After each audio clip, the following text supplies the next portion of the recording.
Hello guys, সবাই কেমন আছো? আশা করি সবাই ভালো আছো। তো রাজমিস্ত্রির লক্ষ্যে কিসের লেগে দেখতে পারে না একটা জিনিস, তার স্যাম্পল আমি দেখাচ্ছি। এই যে ইটগুলি দেখছো, এই ইটগুলি কিন্তু 1.5 ঘন্টা হলো, মাত্র 1.5 ঘন্টা। 1.5 ঘন্টাতে এতগুলি ইট কিন্তু তুলে দিয়েছে। মানে একটা গোটা গাড়ি 1500 ইট 1.5 ঘন্টার ভিতরে। এই যে আমাদের হেল্পার যাচ্ছে, এনারাই কিন্তু সব তুলেছে। আর এদিকে কিছুটা বালি তুলিছে, বালি। তো এদিকেও দেখতে পাচ্ছ বালির গাদা, এদিকে গাদা। হ্যাঁ, সব পুরা 1.5 ঘন্টার ভিতরে, যে 1500 ইট 1.5 ঘন্টার ভিতরে কিন্তু তুলে দিয়েছে ভাইরা। এই যে হেডমিস্ত্রিরা দেখতে পারে না কি কারণে, এই কারণটাই। কারণ এই যে সারা দিন এই ইটটা কিন্তু সারা দিনে কিন্তু আজকে তুলতো, তুই নাদেরকে ঠিকই দেওয়া হলো বলে 1.5 ঘন্টার ভিতরে কিন্তু সেই কাজটা হয়ে গেল। তো যদি সারা দিনের কাজ যদি 1.5 ঘন্টায় করে দেয় লিভার মিস্ত্রিরা, তাহলে কোন হেড মিস্ত্রি সেই লিভারটাকে ভালোবাসবে বা সেই মিস্ত্রিটাকে ভালোবাসবে বলো তো? তো কাজ করো, মানে কাজের মতো কাজ করো।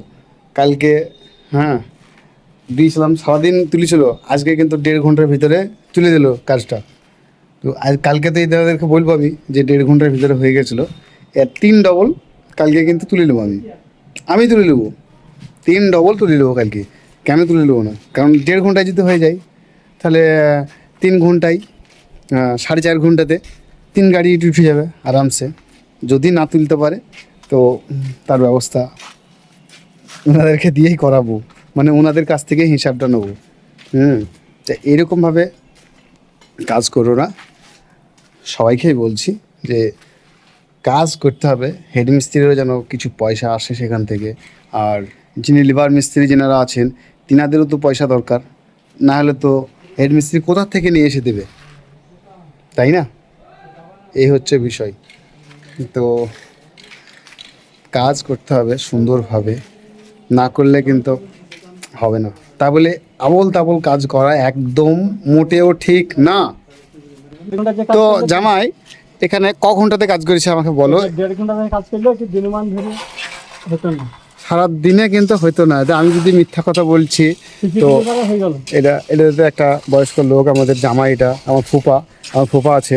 তো ফুপার মুখ থেকে শুনবো। ফুপা, কী হয়েছিল বলো তো? ওই তো ঠিকই দিলাম, 1.5 ঘন্টার মধ্যে কমপ্লিট হয়ে গেল। 1.5 ঘন্টার ভিতরে কমপ্লিট হয়ে গেলো। কালকে তো এরকম 3 ডবল ইট উঠাও কথা, তাই না? মানে 4.5 ঘন্টা হচ্ছে। 4.5-5 ঘন্টাতে বা 7 ঘন্টা 8 ঘন্টা তো বেশি গেলে রাজমিস্ত্রির ডিউটি হচ্ছে। রাজমিস্ত্রির ডিউটি হচ্ছে 8 ঘন্টা। 8 ঘন্টার ভিতরে কতটা ইট উঠবে তাহলে বুঝতেই পারছো। তো কাল থেকে কিন্তু এনাদেরকে ওই যে পানিশমেন্টটা, আজকের পানিশমেন্টটা কালকে কিন্তু এনাদেরকে দেওয়া হবে, গ্যারেন্টি দেবো। কারণ এই পানিশমেন্টটা কালকে দিলেই হ্যাঁ সব ঠিক হয়ে যাবে। আমার যতদিন কাজ করবে এখানে, ততদিন কন্টিনিউ এরকমভাবেই চলতেই থাকবে। তো আজকে কিন্তু ঠিকই দিয়ে কিন্তু কিছু কাজ হয়েছে। আর এই যে প্রচণ্ড রোদ গরম, তাও কিন্তু কিছু করার নেই, কাজ তো করতেই হবে।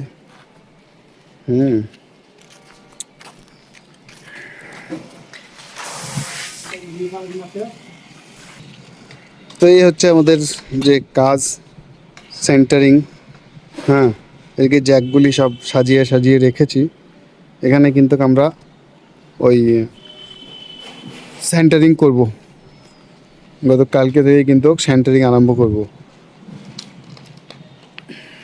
তো সবাই ভালো থাকো, সুস্থ থাকো, দেখা হচ্ছে পরবর্তী কোনো নেক্সট ভিডিওতে।